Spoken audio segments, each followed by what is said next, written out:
last time we learned this Hilchot Shabbat, we did Rishon and Gimel before Shin Yud Chet, which makes some sense. It also makes sense to do what we did this year, which is Shin Yud Chet first, because that's like what is Bishul, and then we can learn today about like things that might lead to Bishul or that thing, whatever, returning something to the Plata on Shabbat. So with that introduction, I leave it to the capable hands of Lexie. Bavakasha. Great. So yeah, complicated Siman. We will get into, obviously, in many ways, a deeply Lamaisa one, because I imagine probably platas are relevant to pretty much everyone here's Shabbos practice. So we'll get to more of that hopefully next week. But for this week, we're mostly doing the Shehiyah. So we're going to start with a look at the sugya in Shabbos. It's a fascinating sugya from a Gemara standpoint, but since we are a halacha shir, we are not going to cover the entirety of the sugya in depth, since some of the shaklavataria is ultimately not relevant to the halachic outcome. So we'll look at the bits that are going to be relevant to our sort of halachic factors, and then we're going to do some charting, because I feel like this topic is one that like desperately needs tables. So we'll hopefully do that together. But to start off, does everybody have the doc that has the sources on it? Okay, cool. So we'll start at the beginning with the Mishnah on Shabbat Lamed Vav Amud Bet. So Jess, do you want to kick us off? Sure. Kira שהזיקה בקש ובגבבה נותנים עליה תבשיל, בגפת ובעצים לא ייתן עד שיגרף, או עד שייתן את האפר. בית שמאי אומרים חמין אבל לא תבשיל, בית הלל אומרים חמין ותבשיל. בית שמאי אומרים נוטלין אבל לא מחזירין, ובית הלל אומרים אף מחזירין. So a stove that has been, the fuel is straw or rakings, you are allowed to put a dish of food on it. But if it's with pitch or with wood that it's being fueled, then you cannot put things on it until it has been raked or until you have put sort of dust on it to kind of dampen the fire. Beit Shammai say this is referring to hot water, but not to a cooked dish. And Beit Hillel say both hot water and a cooked dish. Beit Shammai say you can remove, but you cannot return. And Beit Hillel say you can even return. Right, beautiful. The only thing I'll say is confusingly, because I have also typed this up incorrectly in the past week, but gefet as opposed to zefet. The zefet is pitch, but the gefet is the like olive pulp or other food pulp, but also considered something that is like a very effective form of fuel. Okay, I'm not going to have us, really pick that apart more, because that's sort of the whole purpose of the sugya. So do you want to kick us off, continue with the Ibai Elahum? Ibai Elahum, Hai lo yitain, lo yachzihu, אבל לשתות משהין, אף על פי שאינו גרוף ואינו כתום. ומאני, חנניה היא. דתניא, חנניה אומר, כלשהו כמאכל בן דרוסי, מותר לשהותו על גבי קירה, אף על פי שאינו גרוף ואינו כתום. ודילמה, לשהותנן, ואי גרוף וכתום, אין אילה לה, וכל שכן להחזיר. So they asked on this, when it says you shouldn't place, or don't lo yitain, does that mean that you can't return things, but you are allowed to leave things on this stove that hasn't been raked, or even though it hasn't been raked and hasn't been dampened? And whose opinion is that? That's the opinion of Hanania. As we have in a Braita, Hanania says anything which is like the food of Ben Drosai, it's permitted to leave it on the stove, even though it is not raked and is not dampened. Or maybe the Mishnah is teaching that you can't leave food on the unraked stove. And if it's raked and dampened, then yes, but if not, no. And all the more so, you certainly shouldn't return food to that stove. Okay, beautiful. So this dispute, as the spoiler is that it never gets definitively resolved in our Gemara. And so how we paskin on it is going to be the huge split. A somewhat Sephardi Ashkenazi split, but there's also some Sephardim who land on the Lahachzir side of things.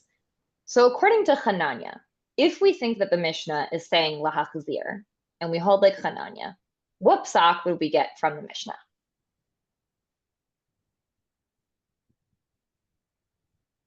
What can you leave on a stove? If Max, you One of you has to go. Max, take it away. It would be according to Beit Shammai chamin, but not a tavshil, and according to Beit Hillel both. Well, if we're talking about Hananya, is our Mishnah talking about leaving things on the stove? As long as it's been drosai. Right. If we're talking about Hananya, our Mishnah is not even talking about leaving things on the stove. It's only talking about putting things back. So if we say that it's the Hachzir, then Beit Shammai would say you can only return the chamin to the stove, but not the tavshil, and Beit Hillel says both. But what can you leave? You just already hinted at it. Anything that's been drosai. Exactly. Anything that's been drosai, does it matter whether it's Gairufa Katum? No, right? That like, if our Mishnah is about the Hachzir, then Dafka Lahachzir, it needs to be, if it's one of the heavier fuels, it needs to be Garufa Katum to put these things back on it. But in order to leave it on, anything that's Kama'achal ben drosai, so far we don't have any other factors, those who hold like Hananya would say you can leave it. Whereas if we say it's mashhin, what's the psak we get from our Mishnah? You can't do either. Definitely you can't do, like, we don't know any hafsara that you can necessarily do from our Mishnah if we think it's talking about mashhin. Jacob, was that a hand? You're muted. Yeah, if you do Garufa and Ketuma, you can leave it on. Correct. Or also to remind everyone, kashu gvava is like fine. Yeah. Right? If it's the less powerful fuel, minimally everyone agrees that you can leave food, seemingly of any sort, on the stove that's been heated with a kashu gvava, regardless of whether it's been raked or covered or not. But if we think this is talking about mashhin, then as Jacob said, for the heavier fuels, for the gefet and the itzim, if you rake it, yes, but if you don't, seemingly you couldn't leave any food on it. So that's where we are from here. We're gonna skip some of the back and forth. We see a lot of tashmas brought to try and prove based off of the wording of this Mishnah and other ones which explanation is more correct. But we're gonna skip to the next bit that's sort of adding in a new halachic concept. So Jess, will you read a little bit more for us, the next Ibayalahu that's in big print, if you're on the doc? It's Ibayalahu mahu lismocha. Sure. Ibailahu mahu lismoch ba. Tocha v'gaba asur, aval lismoch ba shapidame, odilma lo shana. Tashma, shte kirot ha-matimot, achat grufa uktuma ve'achat she'ena grufa uktuma, mishachin al gabei grufa uktuma. Afogav deka selek le havla mi'idach. Dilma shane hatam dechevan demidalya shalit be uraya. Avira. Avera, yeah. So they asked, what about leaning something against it? Meaning like leaning against the stove. Well, it's inside and on top that's forbidden, but leaning, maybe that's totally fine, or maybe it's not different. Right. And again, also this will be dependent on which explanation of the Mishnah. Either can you leave something leaning against the stove, or could you on Shabbos lean it against the stove? Is So it what's the possible first? that I think that leaning, it might not be leaning, it might be just putting it close. Yeah, I mean, it's possible Yeah, I that don't know some of what the it things you means would to do, like but lean like, a dish against a stove if it's not, it's like you know, putting yeah. it next to it. Yeah. Yeah. Okay. I'm coming here from a brighter. Two like twin burners basically. And one of them has been raked and one of them hasn't been raked. They can leave things on the one that has been raked. And that's even though like heat's coming from the other one. Well, maybe that case is different since the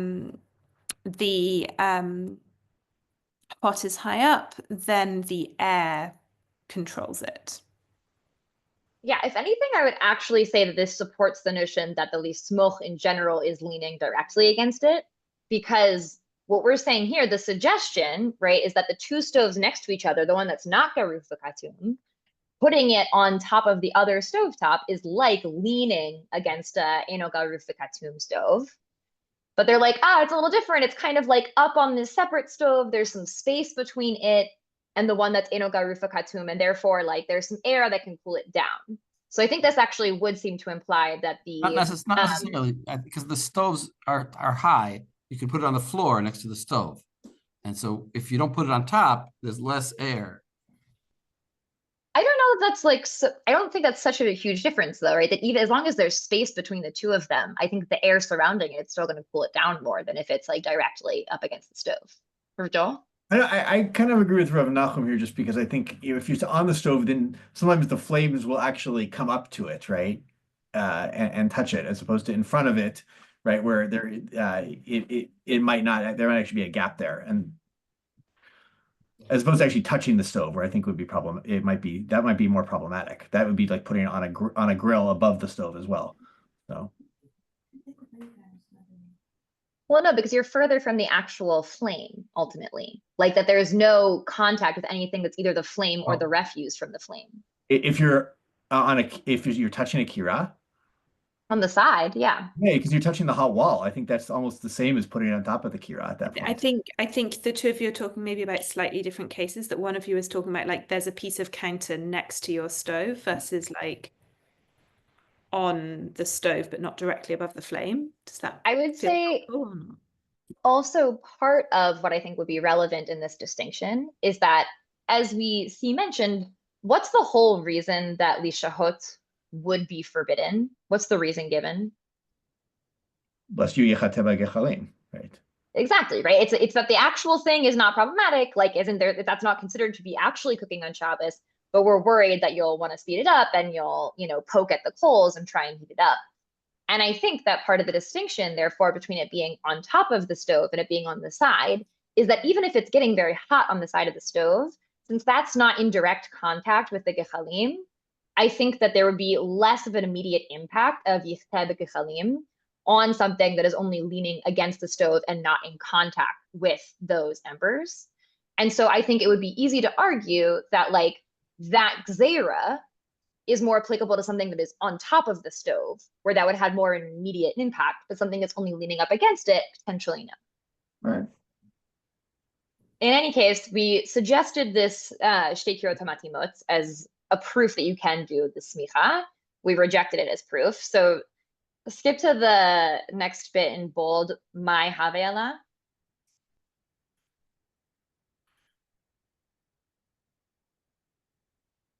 Jess, are you down to finish out this topic for us? Yeah, no, I was just scrolling. My havela tashma kira shehisikuha begevet ubeitzim samchin la ve'ein mekaymin ela im kein grufa uktuma. גחלים שעממו או שנתן לה נערת של פשתן דקה, הרי היא ככתומה.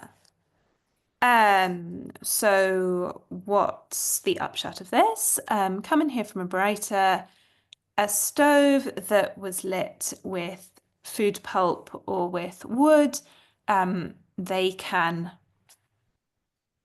make something to it. But they can't actually like place it on it unless it is raked and dampened. Coals that were dimmed, or they put some kind of thin flax on, that counts as being raked. Great. So that last line will be relevant for a question we're going to get into later on, which is like, how exactly do we define this rufa tuma? But ultimately, our psak, at least for, unlike some of the other things, the somech, everyone agrees that whatever we're talking about in the Mishnah, even if it's with the better fuel and it's not rufa tuma, you can, again, put this food adjacent to the fire, however we're exactly understanding that. Okay. So that's one psak that we've gotten from this. Again, still obviously changes depending on whether you understand our Mishnah as being related to the leaving something versus returning. But now we're also going to bring in another factor that will be huge, which is that of what happens to the food as it kind of continues to get hot. So Jacob, do you want to continue for us with Amar Rabbi Yitzchak bar Nachmani? Sure. Amar Rabbi Yitzchak bar Nachmani, Amar Rav Oshaya, Ketuma Mubara Mashin Alaha Chamin Hochmo Kol Tzarcha Tafsil Shabishol Kol Tzarcha. So Rabbi Yitzchak bar Nachmani says that Rav Oshaya says that if it's dimmed and I guess it's still burning, I guess. If it like then, yeah, it's generally understood as being like if it's dimmed and then reignites, basically. Okay, that makes sense. Then you can leave hot water on it that heated up all that it needed to, and something cooked that was cooked all that it needed to. Right. So this is also a new factor that we're bringing in. We're going to get into the specifics, but the notion up until now, we've been saying that if you read our Mishnah as being mashhin, it means that you cannot leave anything on a stove that is not grufak tuma if it's from gefet and eitzim. And this is bringing in the idea that if something is like fully cooked, perhaps it's fine. So what are they trying to learn from this? Shma mina. Mitztamik v'yafelo mutar. That if it reduces and it improves it, it's permitted. Why? How do they get that from this statement? Well, because presumably if it's reigniting or and getting to a higher heat, it's gonna cook things more. And there's a vagueness. We don't know how dry the topsoil is, but we can assume, I guess we're assuming because of that vagueness that there is liquid and it's reducing it.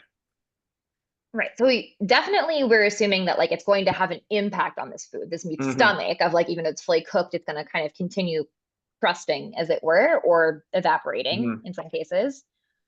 I think based off of some of the continuation, part of what they're picking up on, part of what the stam is saying is, if that's not what this is teaching, what's the chiddush? Right? The stam seems to take for granted that like certainly food that is fully cooked and it would get worse if it got hotter. Like, no, the stam seems to think that that's like obvious, right? So what chiddush would Rav Oshaya be teaching us? It's that even though it might get better by getting hotter and cooking more, you could still eat it. But now what's the answer to that? Shani Hasa. Shani Hacha de Kuma. Haki Milamemra. So it's different here that that the flame was dampened. If so, what is this coming to say? What's the chiddush here? Ubara istrachale. So we need it for when it rekindles. Mahudate. Kevan duvara hadra la milta kamaita masmalan. So what are you saying with this? That we need since it rekindled, since the flame rekindled, it returns the thing to its initial state. Right. I might have said since it got hotter again, that basically cancels out the ktima. Exactly. So kamashmalan, that since it was initially dampened, it's fine. Yeah. But that's not necessarily teaching us that in the case of something that's eno katum, that if it was mitzamek via felo, that it would be okay. Right. And then Rav Joel. Sorry, maybe we're gonna go there, but the Rashi here is like so fat to me at least is so fascinating, right? The Shani Hachet de Katma. Do you want to read it? Yeah, right. Shani Hachet de Katma, Vigale date de la nechale bitsimuke or simoke, right? It's like you once you've covered the flame, you've proven that you're not interested in a roaring flame anymore, right? You've revealed your cards, and that's why I said we're not so concerned with your be atile atuye, right? That's atuye, sorry, that you come to rake them, and so it's really not about is it possible to rake it, but have you personally put out of your mind that you're not interested in raking the coals anymore? Right, which also the really interesting thing here is that in some ways I feel like this is a bit contradictory with what we see later from Rashi. We'll get into this in the bit Yosef, but what the purpose of like why is it okay if something's garuf v'katum, right? Rashi says elsewhere that it's because like it's no longer hot. And so that's why it's fine, is that like it's actually not really cooking it. Whereas most other people are like, no, obviously it's still hot, right? Like if you haven't completely, there's still heat left from those. The ashes certainly add some heat. And especially here, when we're saying it's like a katima kolshehu, basically, like the little flax putting on top of the embers from earlier. That's not like getting rid of the heat. They say basically that it's a heker, right? It's basically an indicator of like, okay, I'm putting this out, even though there's still heat. I'm not trying to cook more. So that's something we'll dig into a little more. The next section is basically a repeat structurally of what we just saw, where we get a statement about when something's fully cooked. You can leave it. Must be mista make via fellow mutar. No, there's a chiddush about this type of broom wood that is like especially powerful, where I might have thought even if it's katum, you can't leave it. So we haven't gotten a definitive answer yet. So Jacob, do you want to continue with Amar of Sheshet? Amar of Sheshet, Amar Rabbi Yochanan, Hira Hisikua begafet uva eitzim, Masin aleha chamin lo hochmo kol tzarchan, v'tavshel shelo bishel kol tzarcho. So a stove that's the fuel is pumice or wood. You can leave hot water in it that hasn't heated up all that it needs to, and something cooked that hasn't cooked all that it needs to. A car, lo yachzir ad shigrof ad tin afer. So if you take it off, you can't. If you take a pot off, you can't put it back until you scrape out or dampen with the fuel, the flame. Kesavar matnitin lahachzir tanan. Aval lishot mashin afal pisha ino roof ve'ino katum. Our Mishnah is teaching the idea of returning something, but to leave something on, you can leave something even if you haven't scraped out the fuel or dampened it. Right. This must be the rationale of Rav Sheshet and Rabbi Yochanan. They seem to be poskening, basically saying, yeah, our Mishnah, we believe it's the lahachzir explanation.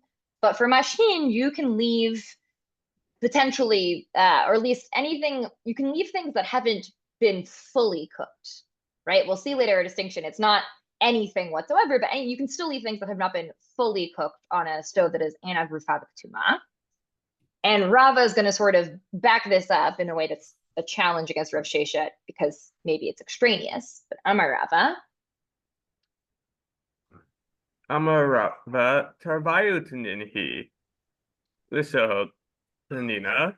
Ein notnet pot betochat nor im chashecha v'lo chorara al gabe gechalem ela kadeshi karmu panaha. How karmu panaha? Sorry. Okay. So we learned the idea of leaving something on. Right. Both. What does tarvai its name he mean? We learned, well, like both are taught. Both the things Rav Sheshet / Yeah. Rabbi Yochanan said, we learned elsewhere in Tanaitic Imperial. Mm-hmm. Yeah. So to leave something on was taught. You can't put bread inside an oven if it's already gotten dark. Or as it's getting dark, As it's- right? Right before it gets dark. Right. And you can't, I can't remember for, but you can't like rest it on back of coals, essentially. A cake. Yeah. Oh, you could put a cake on top of coals. Except until the point of like the edges, I guess, browning. Right, unless it would form like a crust Crust. Okay. before Shabbos, Okay. right? So what's the implication? Ha karmo paneha. If it does form a crust before Shabbos, it's permitted. Right, and the notion is that like karmu is not like it's fully cooked, right? Like bread starts to crisp on the outside before it's fully cooked Yeah. inside, right? So this seems to be indicating that as long as it would be somewhat cooked before Shabbos, Mhm. you could leave something. So we've already learned the mashhin. And then lahachzir nami tnina. Yeah. L'hach zir namini Nina, Beit Hillel omrim af machzirin. So it was also taught that you could return because Beit Hillel says you can also return. Right, that's explicit in our Mishnah, right? Regardless of what you think the first part's about, it says Yeah. machzirin at the end. Vad kan lo kasharu Beit Hillel ela b'group of a ketuma. Aval b'se'ina group of a ketuma lo. Until this point, Beit Hillel only permitted with group of ketuma, but without these, no. Right, but this is something I think Rashi has a good explanation of like the kind of diuk here, that when we say the af machzirin from Beit Mhm. Hillel, right? That's after the Mishnah said, oh, this is only ad like a lacharshi gruf, right? Yeah. Lo yitain adshi gruf. Mhm. And then afterwards we get the statement of like af machzirin. Yeah. So he's like, pshat seems to be that the machzirin statement is building off of the like once something has already been sweeped, but that Yeah. like Beit Hillel would not permit doing this hachzara to a non-sweeped out heat source. So like we've learned both of Rav Shesha's things, right? We've learned that you can leave something that's been partially cooked, and that you can't return something unless it's been fully sweeped out. So what is Rav Shesha coming to teach us? Rav Sheshet nami diuka dematnit kimas malan. So Rav Sheshet is also coming to teach us the preciseness of our Mishnah.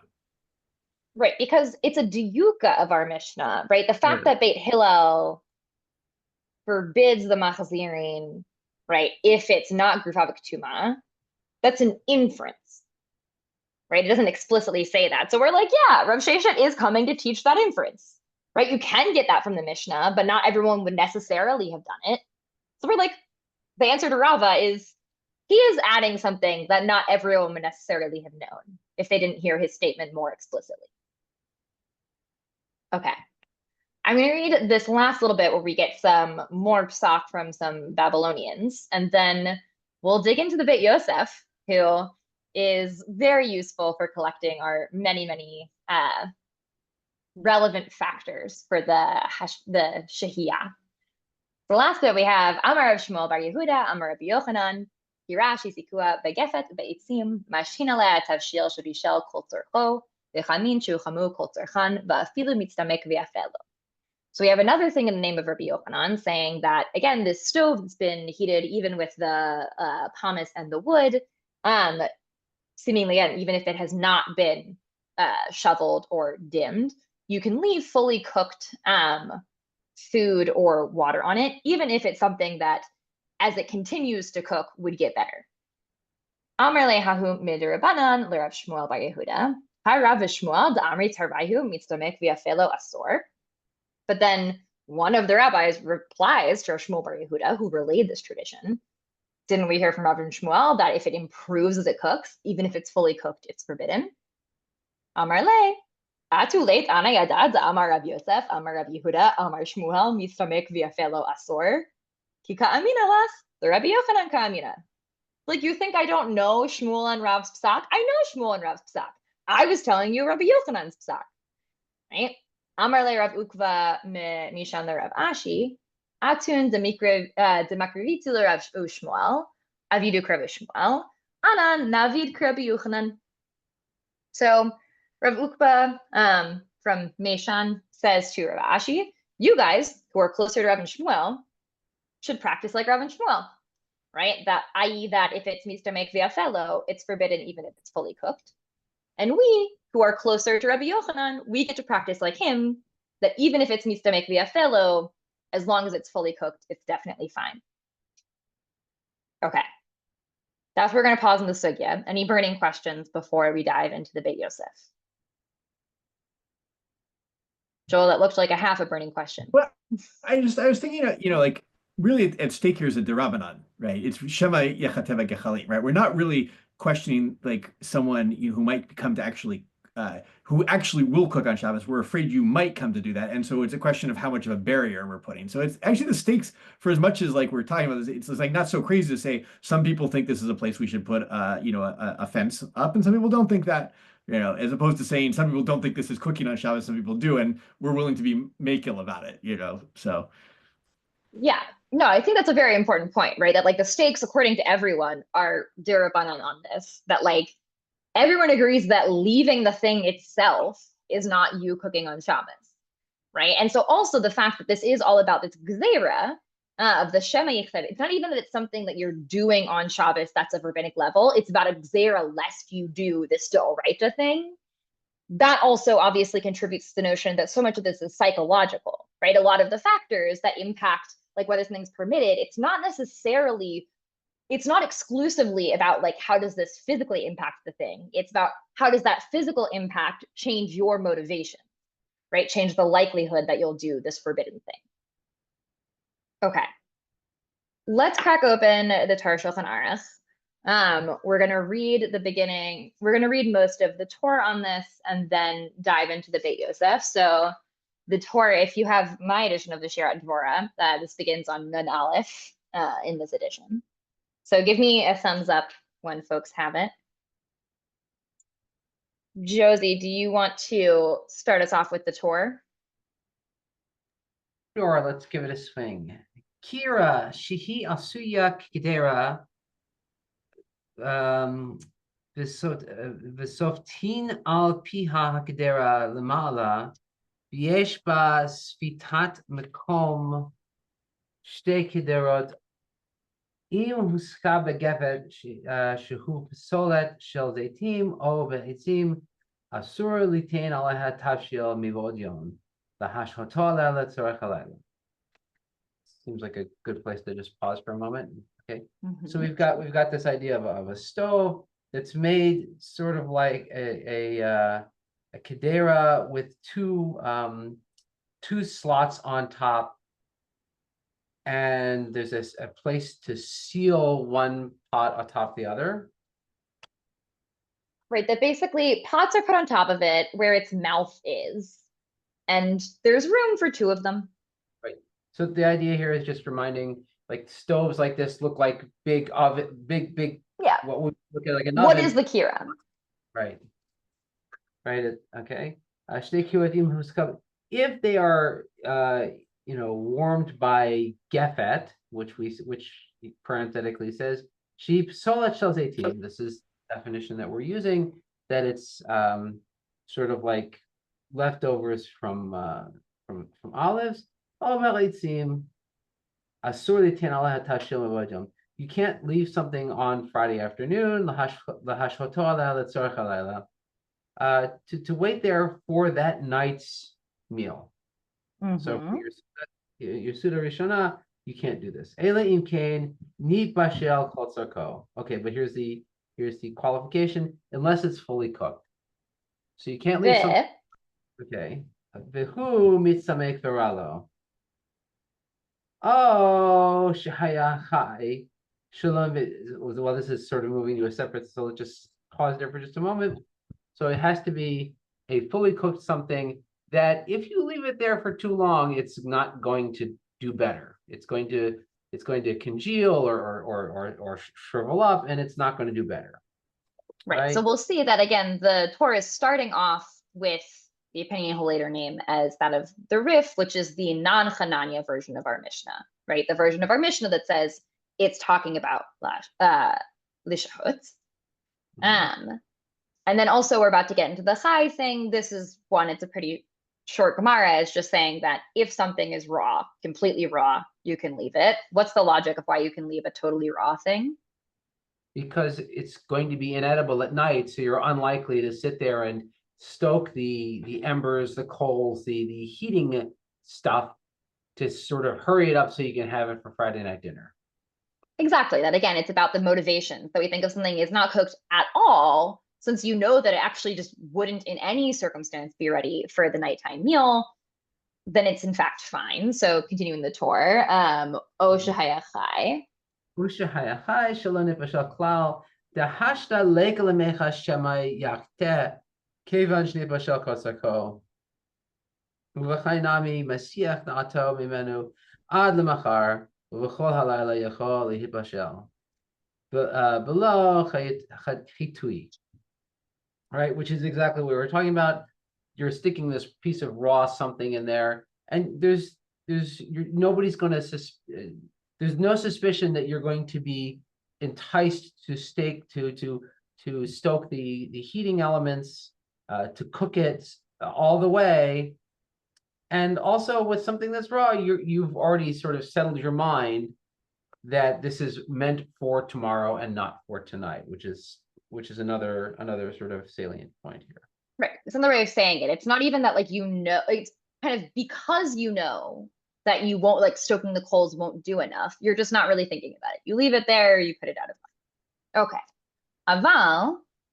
Aval im nipashel kitzat afilu kemachal ben drasai shuhu shlish bishulo v'lo nipashel kotzako o afilu shenipashel kotzako im hu mitzamek bifelo asur lahashhoto aleha ele im kem garuf pirush v'hotzi memeno kol hagechalim o katum pirush shechisa gechalim ba'afar l'mal'et chumam dechashinan shema yachteh shahari ruil va'od laila al yedei chitui. So this is sort of the converse case where you're saying, but if it's partially cooked and it would and it would be improved by a little bit of extra heat while you're there, and you'd really like it for that night to be a little bit more cooked.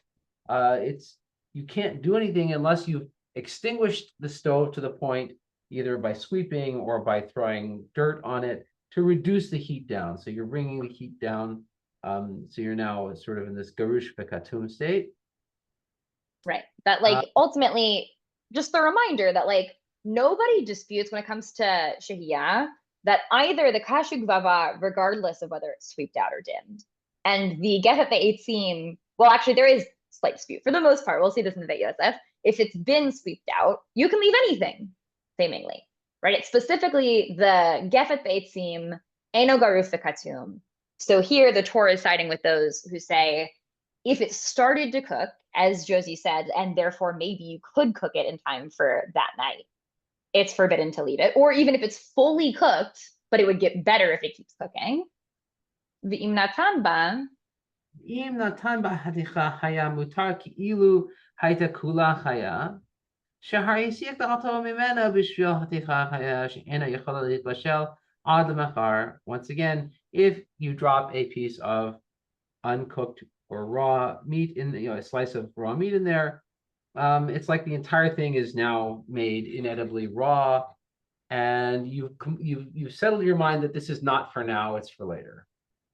Exactly. That like you don't actually need the entire thing to be raw, as long as you have a chunk of, we'll see what the chunk needs to be, but a chunk of something raw, the entire thing is good to go. Aval ismach lakeder v'ismach hutsa la mutar afilu ena lo gufa v'lo ketuma. But you have this alternative case again. If you were to take your pot and sort of lean it against this oven or put it up against the side of the oven, so you're no longer in the case of I've stuck my pot in an open hole over which heat is coming up, and heat as it rises, as opposed to sort of expanding out the sides, you're clearly not getting the best heat.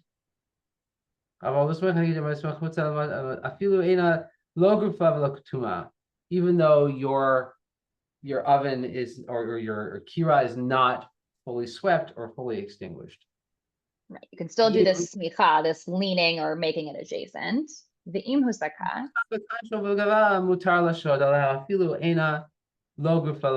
Once again, we have our case back from the Gemara that if you're using this sort of lesser fuel that is not as enduring and not as hot, you can leave things on there, even though it's not as swept and extinguished.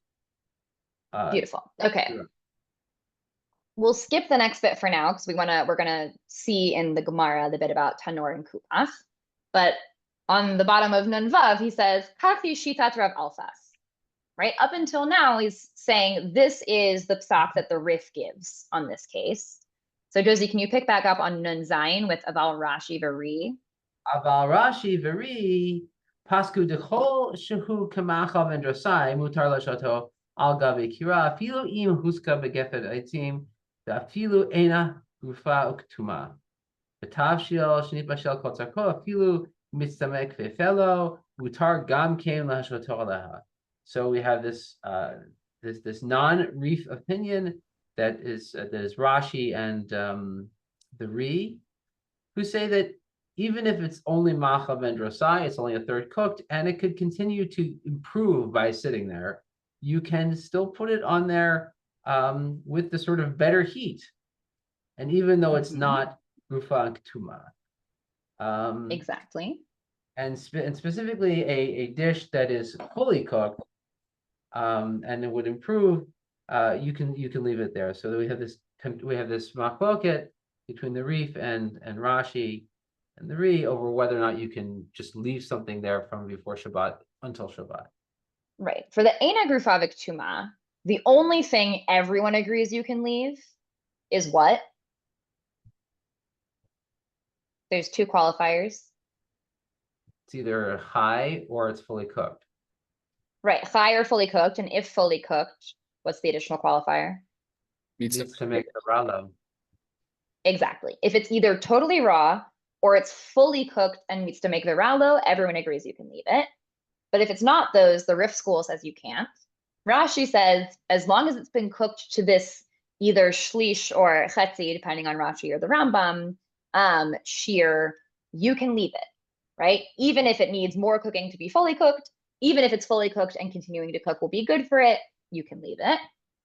But now this is again the chiddush that they get from the Mishnah about la hachzir.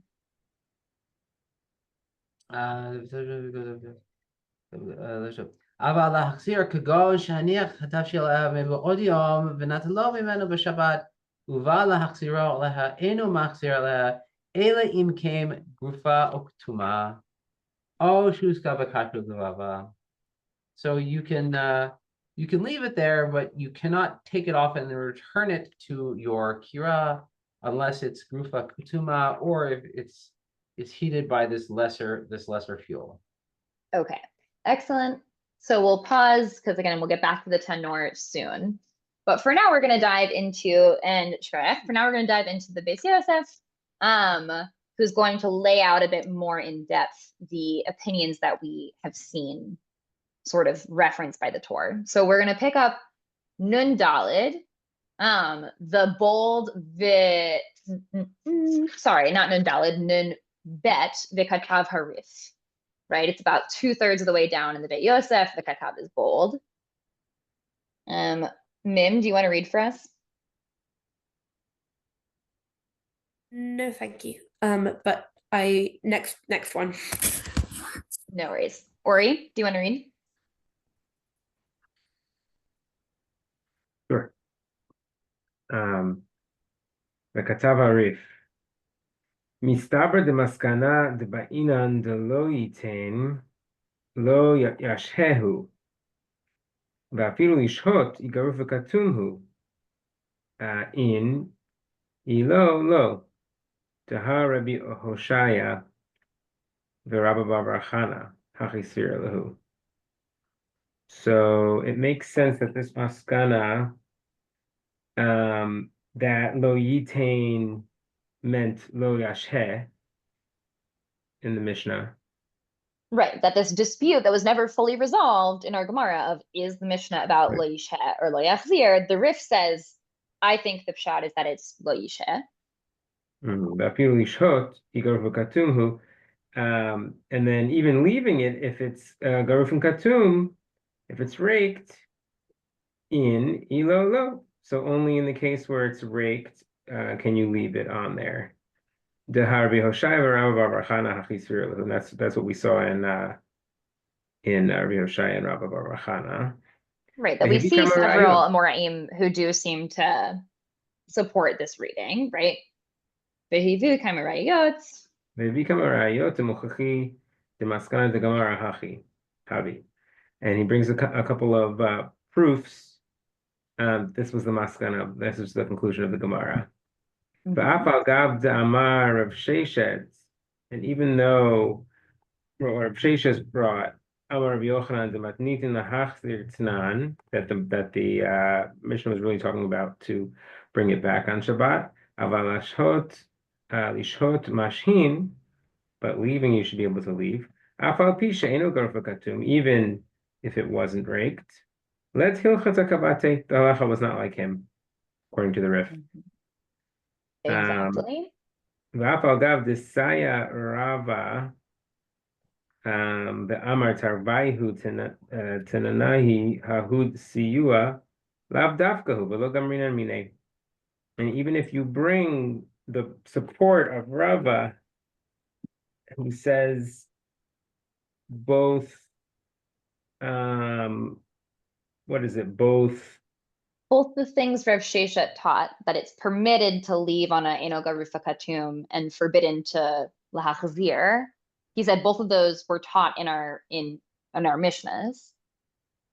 Right. Silahu dafka. Lav dafkahu. And not necessarily, and we don't learn from that. Right, because again, this is a diuk, right? That was part of the Gemara's answer about why Rav Sheshet was teaching something new, is that Rava's like, oh, this is the pshat of our Mishnayot. And the Rif is saying, actually, no, that's one way of reading the Mishnayot, but it's not like definitive proof. So that's how we have to read them. So that isn't enough to rule in favor of lahachzir. Okay, and now we're going to bring in the Ran references the Raza, the Rif's perhaps most ardent critic. Katav Haran, the Haraza Satar Kol Rayotav. The Ran brings the Raza who contradicted all of those proofs. V'chein katav gam harosh, umi hu katav she'Rabbi Yona tirtzan sheladat she'iltot. She'iltot. The Rabbi Yehuda Barceloni kedat harif. So all of these other Rishonim basically, well, sorry, I'm getting a little lost. So right, some that of these basically Rishonim are contradicting the Rif. The Raza disproved the Rif's proofs, and the Rosh also ruled against the Rif. But Rabbeinu Yonah and the She'eltot and Rabbi Yehuda Barceloni all do paskin like the Rif, right? We're lining up some of our players. So Hilchot Asr lahashhot al gabe kira she'ena grufa al ketuma. So therefore, you're forbidden to leave it on a stove that is not raked. Tavshil shalonit bashel kol tzorko. If that's a tavshil that hasn't been all the way cooked, oshnit bashel kol tzorko, or even if it was completely cooked, ela shehu mitzdamek v'afelo, in the case that it's actually still improving. V'im hi grufa o ketuma. But if it is raked, mashin alea kol davar, anything, ben should be shel kol tzorko, whether it's completely cooked, ben shelo bishel, v'chol sheken mitzdamek v'afelo. Also, that should the note says that should say kol sheken mitzdamek v'ralo. Right, that would be more of a kol shekain. Yeah. The ikar hagezera dilma ati lachtuye. Because the heart of the gezerah, the main point of the gezerah is that maybe you're going to stroke the coals, and if they're grufa and ketuma, if they're raked, then that should remove that concern. The kachalimi. V'kevan shehi grufa ketuma lekala mechash lahamilta. I just sort of anticipated that. Okay. Exactly. V'chein da'at harambam. That's also what the Rambam says in Perek Gimel. V'katav harav Magid shekain da'at haramban. Okay. The Rav Magi brings the Ramban as well. Aval Rashi samach ahat de Arab Sheshet Amar Yochanan. But Rashi is relying on what Rav Shesh is bringing. Rabbi Yochanan said, "The Amai desaye Rava the Katav Sham." And on the support of Rava, he wrote. This is what Rashi wrote there. The anan mashhinan al gabe kira, and we do leave our food on a kira she'ena grufa ad chananya samchinan. Right, we're relying on Chananya's statement. Hoil v'tnan satamat nitin kavate. So when that was written, that basically established the Mishnah like that statement, like Chananya's. Or there is a Stam Mishnah that, according to Rava, the Stam Mishnah about the bread, that if it was forming a crust, right, that a Mishnah, a non-attributed Mishnah, is in support of this notion, right, that a not fully cooked thing could be left, right? So Rashi is explaining what makes this opinion, what makes Chananya's more appealing. There's a Stam Mishnah that seems to support it. Okay. Right? Kedamrinan. Ha karmu shari. Even if it's still crusting, it's allowed. The Amar Rav Sheshet Mishmei der Yochanan Kavatei Matnitin deparking mishum chazarahu the ba'i grifa aval lashot lo l'chein katvu aran. So yeah, pause there.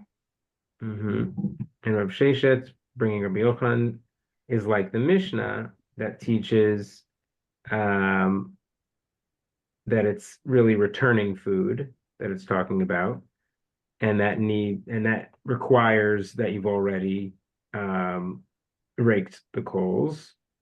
Aval lashot lo, but to leave it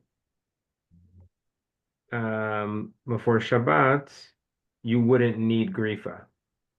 Exactly, right? So that's the Rashi position. The next bit is mostly him lining up the players on Rashi's side, right? That we get Rashi, the Ran, Rabbeinu Hai, the Tosfot, Rabbeinu Hananel, who else? The Smag, the Smak, the Rashba, the Truma, the Haghot Maimoniot, the Mordechai. So there's a larger number of people lined up on the Rashi side, which will be the Rosh also, which will be relevant at some point.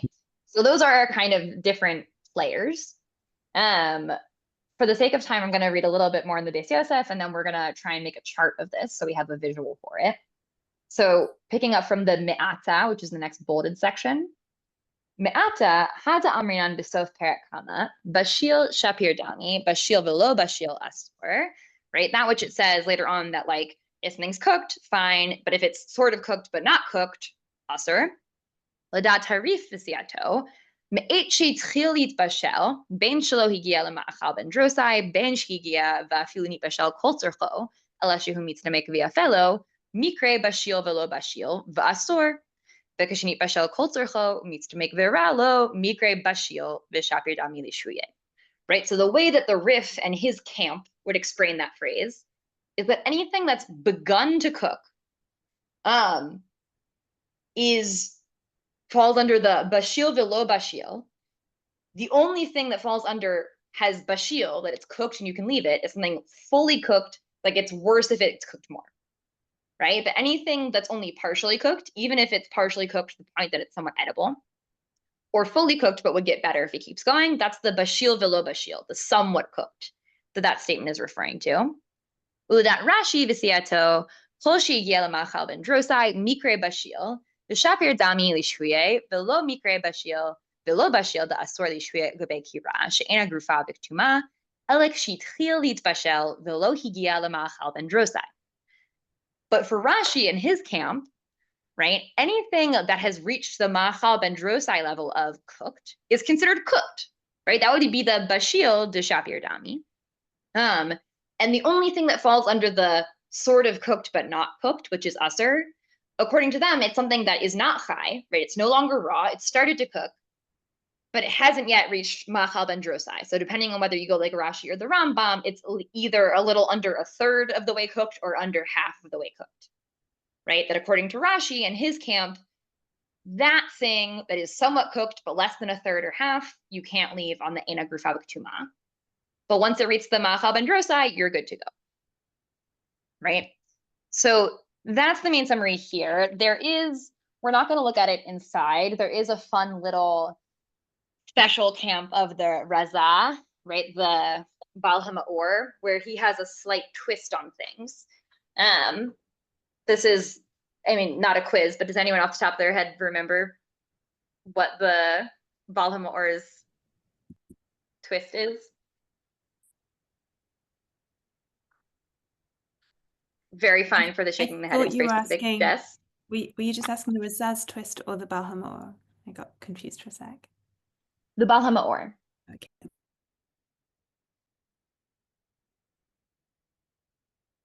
Joel, do you remember? I don't, but I just want to clarify, right? The Raza is the Baal HaMaor, the same guy. Yeah, That that is Okay. the Rav Great. Zrachia Halevi. So the Razaz holds, like, he uses Rashi's reasoning, but he kind of limits the case. So in, like, Tachlis, he holds like the Rif, but he's doing it via Rashi's position.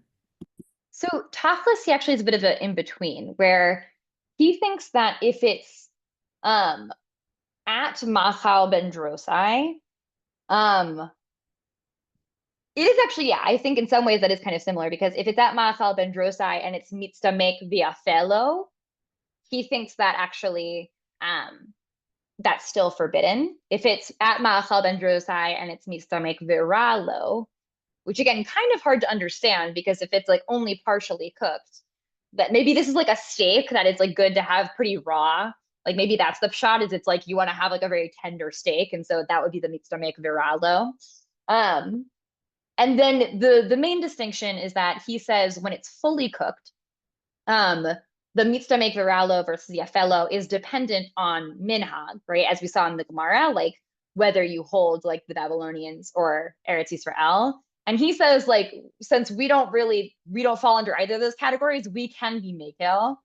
And therefore, if it's fully cooked, even if it's mitzvah make v'yafelo, he thinks it's permitted, right? Whereas the Rif in his camp would say, in that case, you can't leave it. Okay. We are going to make a chart because I think that this one is incredibly useful to visualize. So we're going to make a chart, or a table specifically.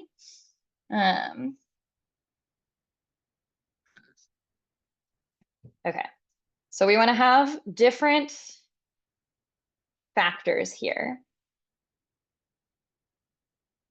I'm gonna zoom out. So we're gonna kind of try and cover the whole spectrum of what is encompassed by what we've done so far. So the first bit here would be Havshil Chai, right? Totally raw food. What would be the category that's like next after totally raw food?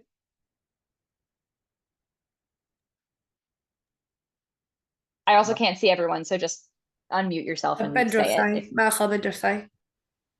Something before then. Between Chai and Machal ben Drosai would be the next category. Yeah. Right, that basically begun to cook, but like not even yet at ma'achal ben drosai, right? The not totally raw, but not even a third or half the way cooked. Then the next one is, as Mim said, ma'achal ben drosai, which we're going to, for convenience's sake, abbreviate. Okay, what's another category after this? Old Sarkel. right? Kol tzorko, and do you want to amend it slightly? Kol tzorko, what's another factor? Well, there are two independent factors, whether it's mitzamek the viralo, mitzamek v'ifelo. Beautiful, right? So kol tzorko, I'm also going to abbreviate this, mitzamek ve'yafeh lo,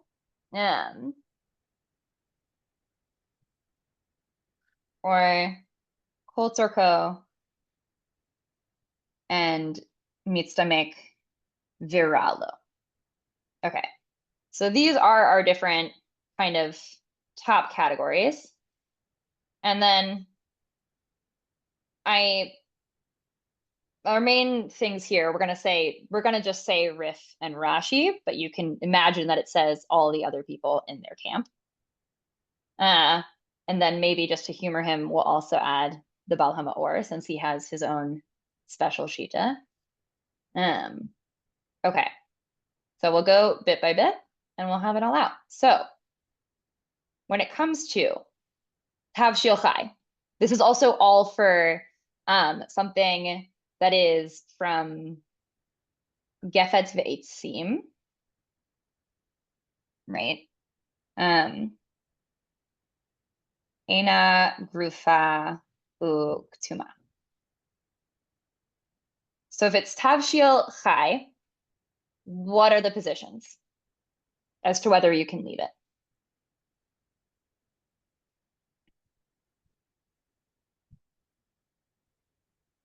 Again, also just unmute yourself since I can't see everyone. Rashi says it's okay. Not just Rashi says it's okay. Rav Joel? This is pretty unanimous because there's a Gemara that just says this, right? It's in the second parak, right? That everyone thinks if it's chai or has something chai in it, that you can leave it on the fire from before Shabbos, even a very good fire with good fuel. Exactly, right? That this is a unanimous category. Everyone says if it's completely raw, that you can leave it, even if it is not scraped or anything. Okay. If it has begun to cook a little bit, but it is not yet even at Malachal ben Drosai, what are the different positions?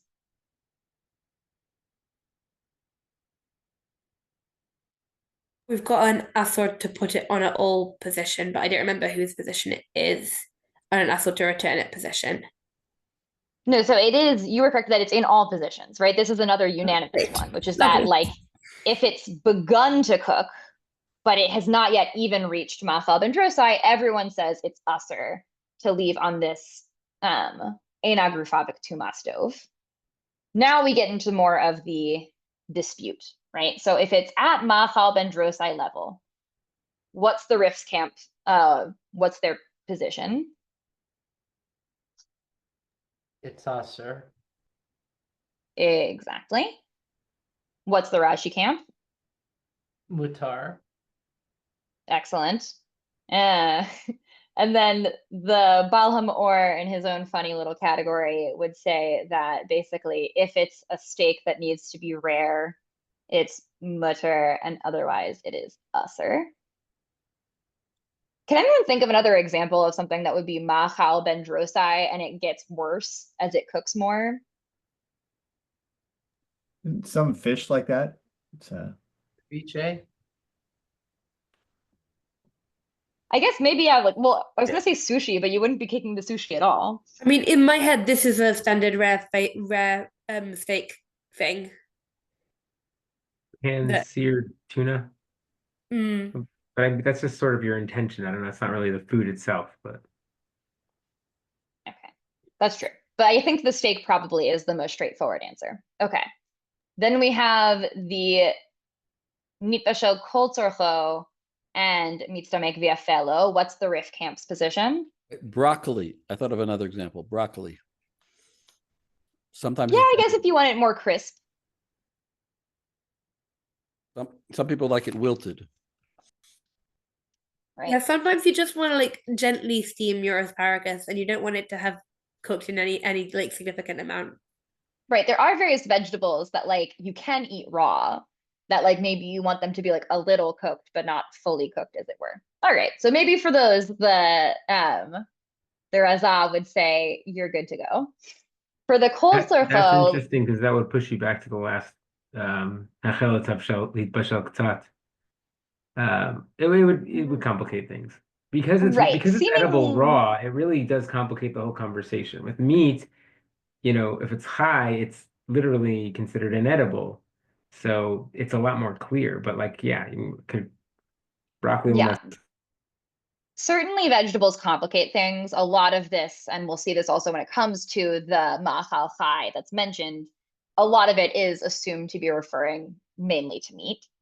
But there are also some vegetables that it might not be deeply dangerous, but would be deeply unideal to eat raw. Okay, if it's totally cooked, but it would get better if it cooked more, what does the Rif's camp say?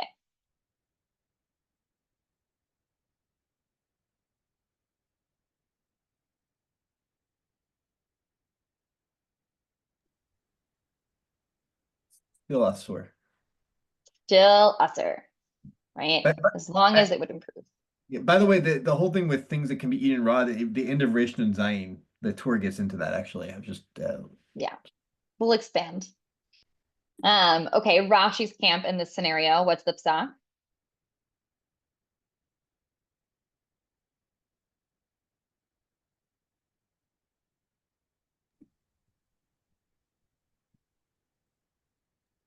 Or Joel Fine. just gave a thumbs up. Yeah, it's mutar.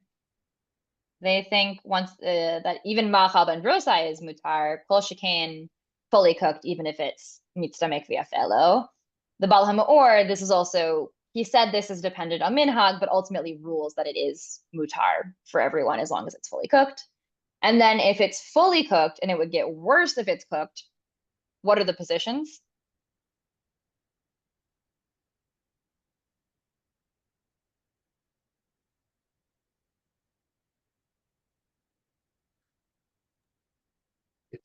I think Oh, everybody. yeah. Everyone, Exactly. Everyone, this is another unanimous one. This is where everyone would say mutar as well. Once it's fully cooked and we dafka would not want it to cook anymore, you are good to go. Okay, this is our beautiful little chart. I think there are ways of sharing it, so I'll double check that. But for now, I think we're going to go on our break and we will resume at 4:16.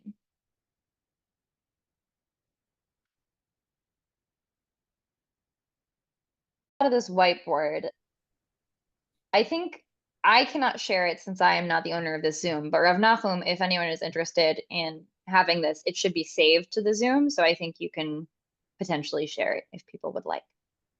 I have to shave it or it is saved? It is saved. It okay. just would need to be shared. Okay.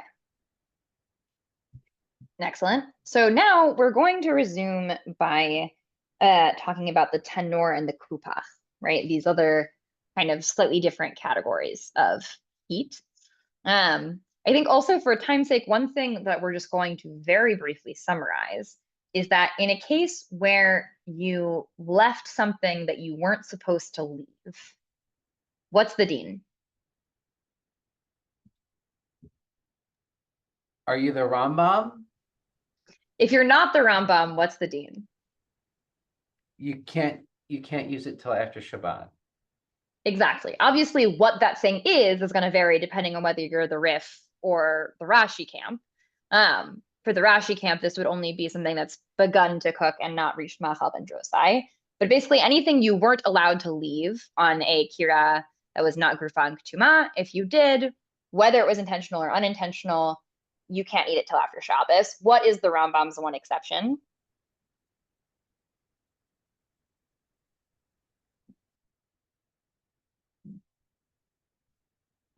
If it's mitzamek v'yafeh.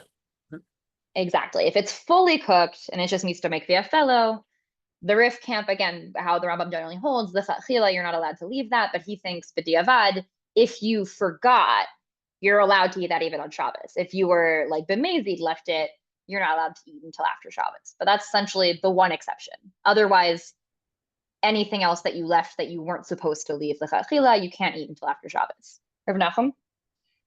Yeah, I just wondered if you could just speak to the gezerah. In other words, we have this gezerah, shami yichateh gachalim. How would you explain the gezerah according to the Rif, the rationale for what the Rif's opinion is, and the rationale for for Rashi?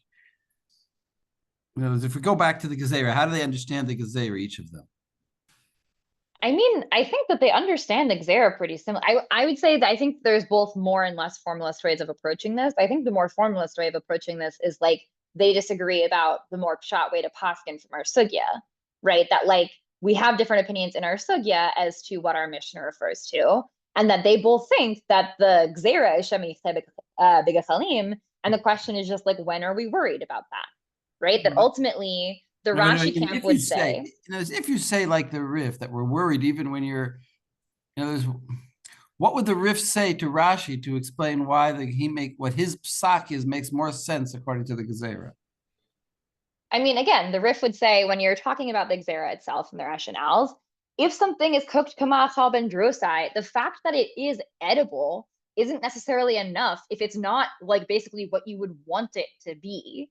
That is not going to necessarily be enough to prevent somebody from stoking the coals to get it to the level of cooked that they want it to be, right? That if it's not fully cooked, even if you could technically eat it at this point, the Rif's camp would say, we actually are still worried that somebody might stoke the coals. Whereas the Rashi camp would say, that's an Isser D'Oraita. People take this seriously enough that like, if something could be eaten by this point, we ultimately just don't think that we're not worried about people being over on Isser D'Oraita if it's like you'll have a dinner, even if it's a kind of not ideal dinner, right? Whereas the Rif camp is saying like, if it will make your food better, if your food is not what you would want it to be, we are worried that you might stoke the coals. Right? Basically, like, are you worried about having a Shabbos? Are you worried about like having anything to eat? Or are you worried about like having something good to eat, kind of? Well, I mean, the Rif is saying that isn't the Rif saying that if it's before Shabbat, I mean, if it's before Shabbat, it has to be Garufa Katum, which, right? Even if it's fully cooked. Well, again, because the fully cooked if it's meats to make viralo, you are allowed to leave it on the. Right, but let's say it's fully cooked, but it's meant to be a fellow. So right, so he would say it has to be fully because we're worried you're gonna it's part of your cooking. You're still cooking it. Part of your cooking is to play around with those coals. Right, like I have these potatoes. The potatoes are like fully cooked to the point that a potato needs to be. But I actually think it'll be really tasty if they get kind of crispy, right? And like a little toasted on the edges. And so like I actually might be motivated to be like, I want the extra crispy potatoes. And so and Rashi might say, no, I mean, I'm thinking like this. Maybe Rashi is saying, no, people are more tempted to play around with the coals in the early stages of cooking. But once things have been started to cook and they're at a certain point of being cooked, people aren't tempted to play around with it. They sort of leave off. They said, okay, now it's got going. I'm going to go and, knit a sweater or whatever. I'm going to do something else. And therefore, there's no chashash anymore, even before, of shehiyah, even if it's only partially cooked. Right. Part of it is kind of like, when is a person misiach dato, right? That like, according to Rashi, you could explain it as like, once the person sees that like, I will have food that's edible for dinner, like they're kind of like, they put it out of mind. They're like, okay, like there will be food that will be cooked by the time we eat. It's going to be okay. And they're just not thinking about it anymore, right? That like either chai or machal ben drosai and above, they're like, either chai, I know it's not going to be cooked. It's not going to be for this dinner. So I'm not thinking about it. Or if it's at machal ben drosai, I know I will have food that can be eaten for dinner. And so I'm also like not going to be troubled by it. Whereas the Rif is seeing it as like, no, you want to follow through the whole cooking process. So long as it could be improved, you're paying attention and you're worrying about it and you're maybe fiddling around with the coals. It's sort of like how they view cooking. Rif is saying, you're always involved with it. You're always involved with it. Rashi say, no, you get it going and you go and drink your wine and hang out. Rav Joel? I think it's in some ways the difference of, do you want to have food or do you want to have good food? right? And the Rif school is like, we want to have good food. And the Rashi's like, I just want to have food. That's all I care about. So Right. Or again, like what do you Rashi's care about, French. or what do you care about enough? Like Rashi cares about good food, presumably, to some extent. But like, what do you think is going to be significant enough worry for someone to be like hovering around and not paying attention to Shabbos, or even willing to like bemazed break a Doraita rule at Shabbos? Ori, quickly, and then we're gonna dive in because we still have Yeah, I a wanted you lot. to just add to that summary. This has to do with what we assume the extent of the Gezerah was, right? What the Gezerah is worried you're going to do, and how does that then map out onto how they're reading the Gemara briefly? Right. I mean, I think that we're explaining sort of the rationales of like based off of their sort of, I really think that what comes first in this scenario is just what they think the more intuitive read of the Gemara is. And that like based off of that read, I think they would provide, like if you ask them, okay, so how does that map onto our concern? I think they could provide the rationales that we just gave. I think that like the starting point, my assumption is that the starting point for both of them is genuinely Rashi's like, I think this is the more pshat read of our Gemara, that we end up like Hananya, there's a Stam Mishnah like him. And the Rif says, we bring a ton of proofs that make this make more sense if it's I agree. I agree 100%, Lexie, 100%. Just Yeah. but it's still interesting to think. Okay, now Yeah. what's the rationale? For sure. Okay, so now we're going to get into other types of heating implements. So we'll look at the Gemara. This is on page 4 in the sheet on Shabbat Lamed Chet Amud Bet. But So I just Max, do you want to want to read? make one more point. There are people who want to learn the Gemara the other way. I mean, in general, limud of Gemara, there are people who want to say people come the Rif comes from a world of cooking like this, and these and they come with their their biases, their social biases, and then they choose the learning in the Gemara according to their preferences. And I think that's a very dangerous way to learn the Gemara, and probably wrong in many cases. I'll say personally that I kind of have a middling position on this, and that I do think that there are some sugyot where I think that that is more accurate. I personally think that like making either statement, like, oh, people are always starting with the Gemara and that's then bringing things in, or people are always starting with their own assumptions, is not necessarily accurate. But I think that in this particular case, for a variety of reasons. That's exactly what I meant by dangerous. What I mean by dangerous is that you can use it when you shouldn't. You can use that idea when you shouldn't be using it. I don't mean to say. Quite frankly, I also just don't know how much a lot of these rabbis were cooking, and so that honestly influences my opinion of how personally invested they were in their relationship to this. But who knows? Some of them may have cooked. In any case, we're going to read the Mishnah and Gemara. We need to get into this. So Max, do you want to pick it with the Mishnah Tanor? Yeah. Tanor shisikuhu bekash uvigvava lo yiten ben mitacho ben malgabav. Kupach shisikuhu bekash uvigvava hareze kikiraim. Begefas uveitzim harehu ketanor. Okay. So an oven that has not as good fuel, I guess even with not as good fuel, you can't put a dish either inside of it or on top. And a kupach, which is some sort of like a medium between tanor and kira. If the fuel is bad, then it's a kira, and if the fuel is good, it's a tanor. Exactly, right? So the dispute of this is also going to hinge on the dispute of our previous one, the lo yitain, right? The question is the same, is that like, if you read lo yitain as the hachazir, then it would still theoretically be permitted in various cases to leave something in an oven. Whereas if you read it as Hilchot, then there's actually just 0 ways that you can basically ever leave anything in an oven, potentially. Okay, so now the Gemara. Tanor shehisikuhu savar Rav Yosef lemimar tocho mamish al gabav mamish aval lismoch shapir dami. So Rav Yosef is reading this Gemara to say that when it says tocho and al gabav, that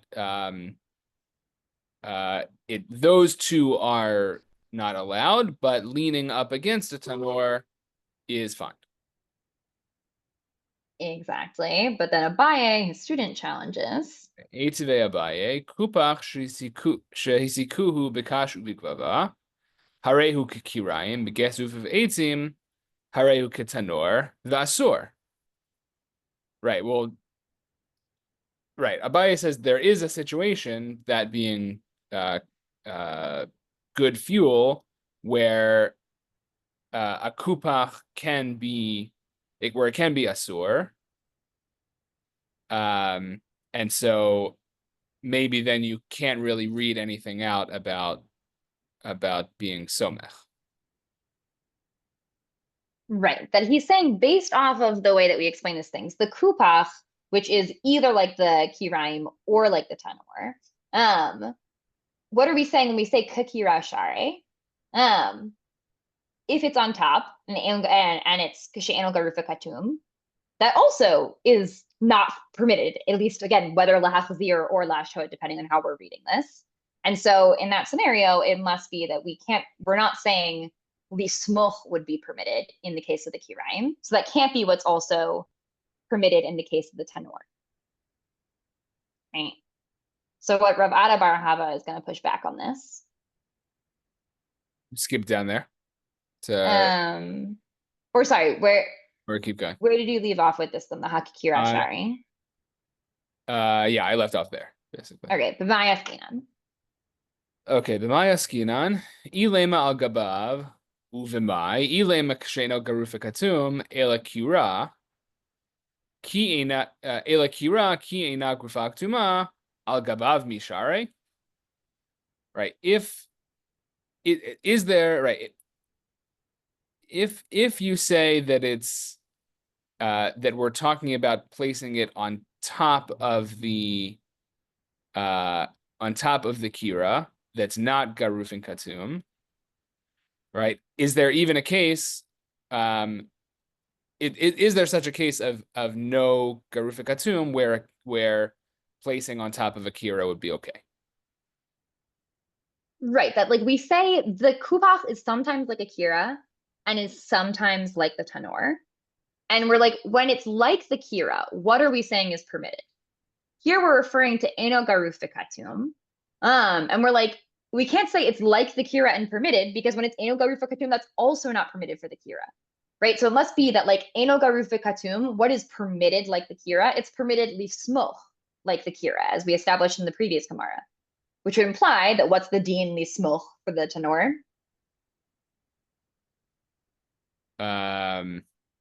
Asur. Exactly, right? That if the kakira is when it's permitted lismuch, then the katanor would be that it's forbidden afilu lismuch. But now Rav Ada Bar Hava is going to push back. Right.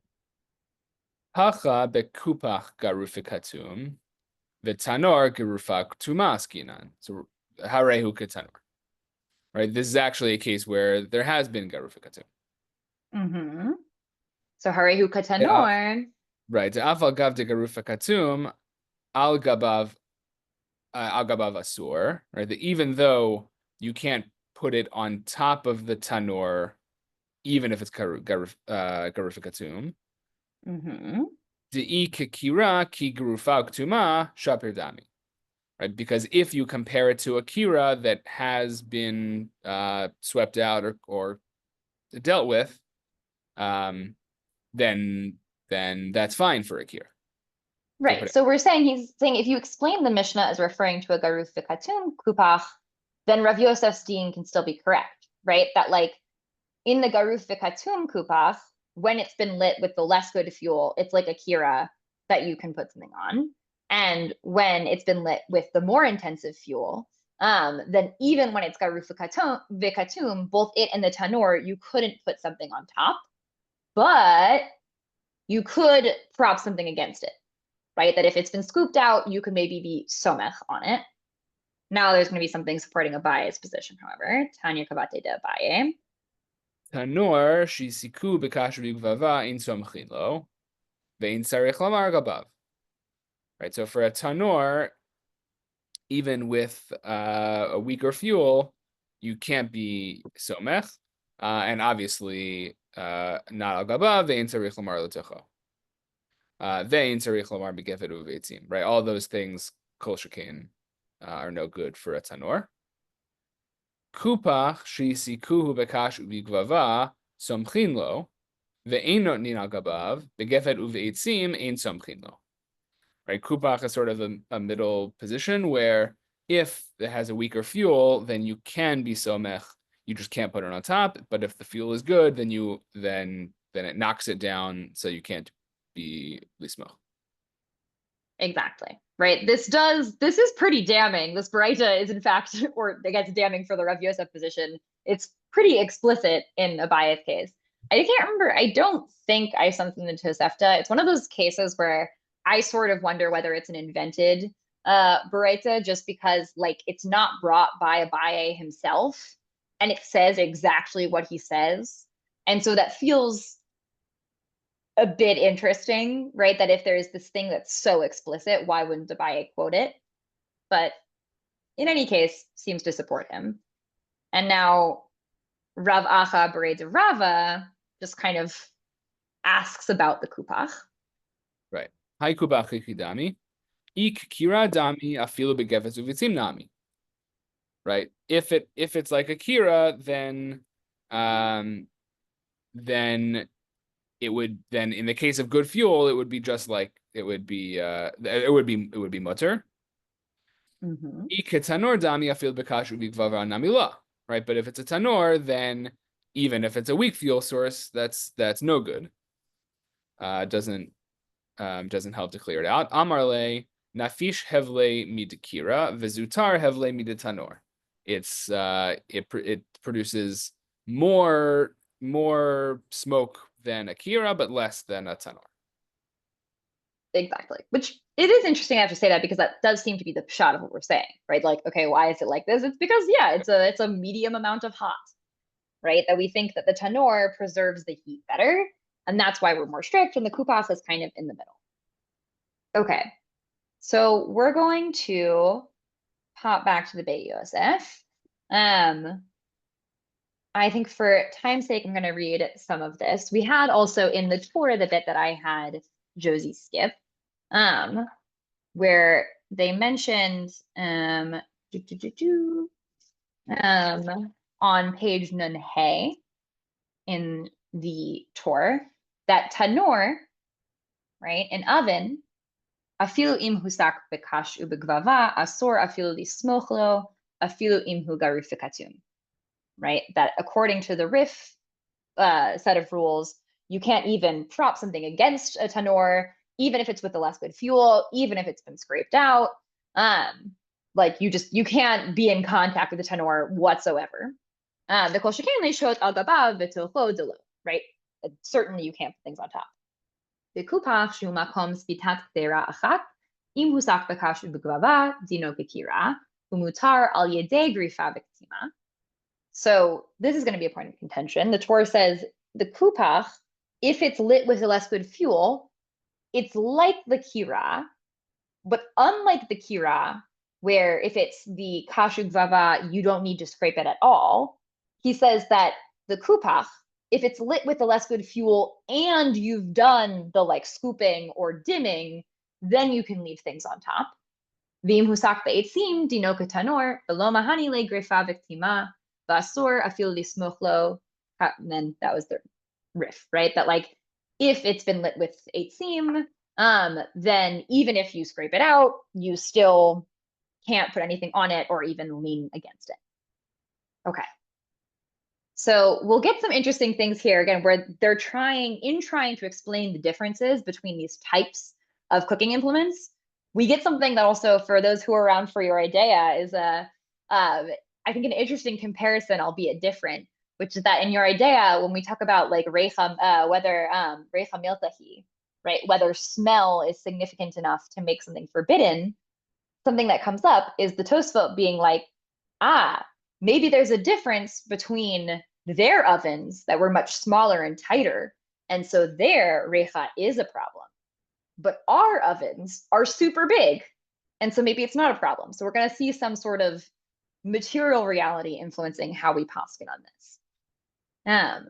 So if you, apologies for the flipping, but if you go back to Nun Gimel, in the Beit Yosef, it's the second to last narrow line in the Beit Yosef, starting with Vida, right? That's Vida is in bold. So give me a thumbs up when folks are there. Can you give the next word? Vida de mai de share lishhuye. Again, this is Nun Gimel. It's the second to last narrow line in the Beit Yosef.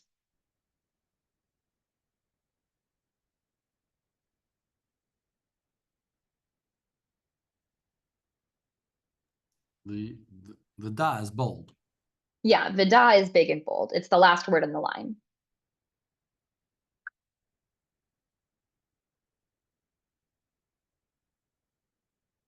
I realize it's confusing because there's line, shorter lines, next section, and then widest lines. And I mean, it's the second to last before the widest lines at the bottom. Rev Lexie, can you tell us Okay.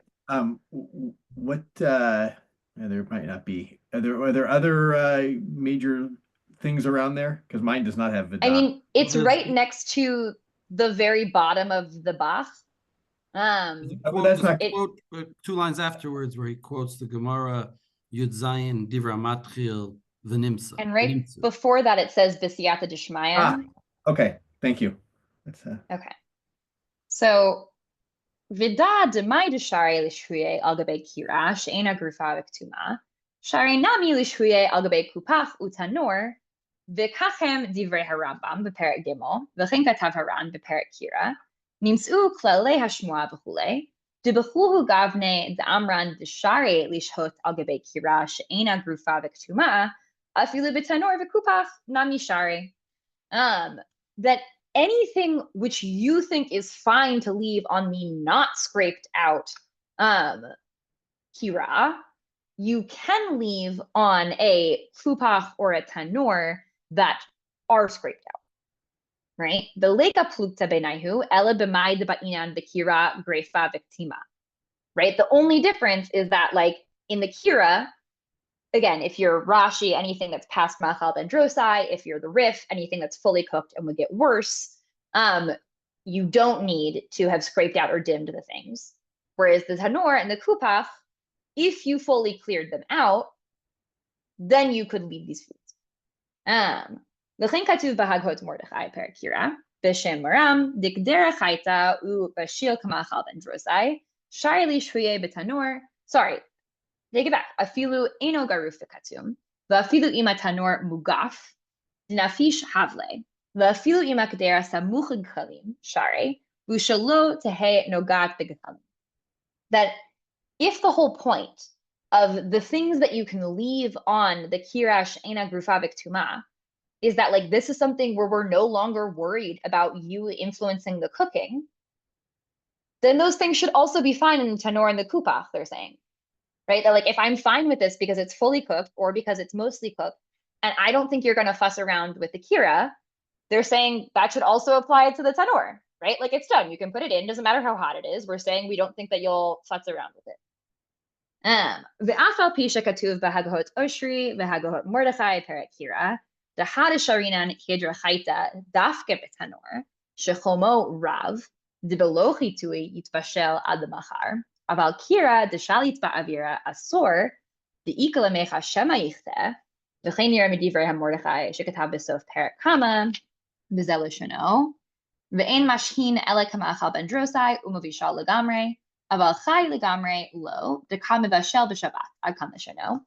One minority opinion, which we in fact did not include on our chart, is the Mordechai says you can't, he thinks the distinction is that something totally raw you actually can't leave on the kupach, because, sorry, on the kira, because it might not be cooked by tomorrow, right? He says something totally raw, even by tomorrow, it might not be cooked on the stovetop, so you might actually still, like, poke at the gechalim.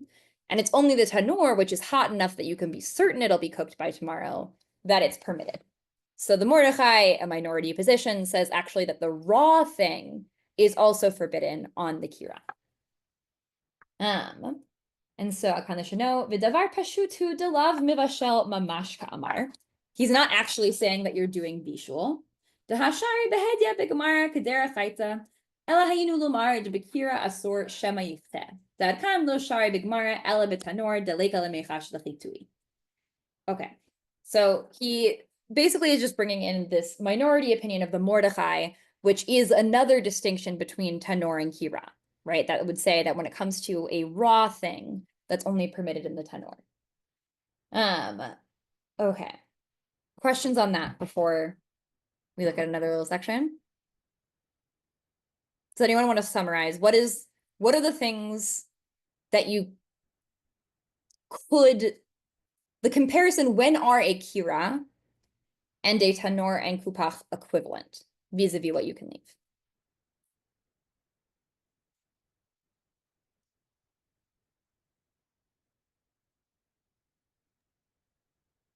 Anything in the case where the kira, that you would put it on if the kira was not raked, then you should be able to put that in a tanur or kupach that is raked. Or actually that even I had messed it up when I first explained, even that isn't raked, right? Anything that you could put on a kira that is not Because- raked right. or dimmed, you can also put in a tanur or a kupach regardless. Because if you're not going to mess with, if we don't think you're going to mess with it, then you're probably still not going. It doesn't matter that it's a different oven. Precisely. Doesn't matter if they're hotter. The whole point is that we're saying we don't think you're going to mess with it at all. And therefore, anything in that category, you could leave either on the kira or in the tanor or kupach, right? The distinctions only come vis-a-vis potentially things that we are worried you'll mess around with. Okay. So we're going to go nun hey. There is the last bold section in the Beit Yosef, umashakatav afilu im hu garuf fikatum. Give me a thumbs up if you have that. That's the bolded section. Okay. Right, so this is the bit where they're talking about the tanor, saying, again, even if it's been scraped out, you can't leave any of the things that you couldn't leave on the Eino Garuf Fikatum Kira. So Hachi Mashma Bigamara, Dilo Mahani Grefavik Tima Betanor. Right? That again, it doesn't work, right? It doesn't change the situation as it does for a Kira. V'chen katav harav hamagid, Perek Yud, B'shem haramban, V'harashba, v'chen katav haran, v'chen nira medivrei kol poskim. Uma shekatuv bekalbo, B'shem bala hashlama, the tanor garuf v'katum sharei, nira li shetamo, mishum de tanore didan, shapihan min hatzad, lo nafish havlayhu, v'kakira daininan lehu. Kamosh echto b'samuch b'siyata d'shmaya. Right, that the kalbo is a sort of lone voice who says, if you scrape out the tanor, it is like kira and it's permitted. He seems to be operating off of this. He's permitting it because of this assumption that our current ovens, right, are not quite as hot, right? Because their top is on the side instead of on the top. Their opening is on the side instead of the top. And so since they're less hot, they're more comparable to the kiraim, right? But then about tanor she dibru chachamim lo mahanya grefa viktima, right? The tanor that the chachamim were talking about, even the scraping doesn't change its status.